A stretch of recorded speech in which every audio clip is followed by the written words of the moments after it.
What's up, ghouls and goblins? Back with another hat DIY, the black hippie way, the punk way. So here you see, I laid my tape out to put my border. Here we're cutting it out. You know what I mean? You gotta cut that line real deep so you can get the measurements that you want. You know what I mean? Get really into that groove.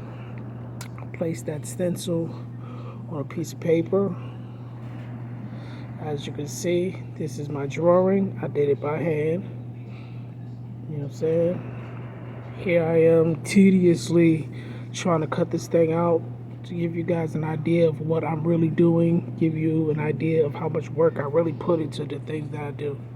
If you care or not, it don't really matter. You know what I mean? We're going to keep going. So here we are, all the letters cut out after I've cut my fingers up a few times.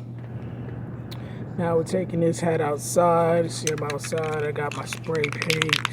You know what I mean? My can of spray. You know what I mean? We're going to get real ditchy on this. Spray the cap down. Make sure you're about a few inches away from the hat so you don't really over spray the hat. So I got my spray in.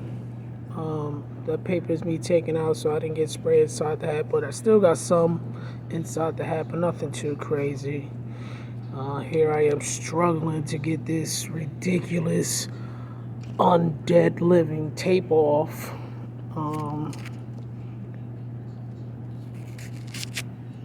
And here you see the finished product. Mentally sane.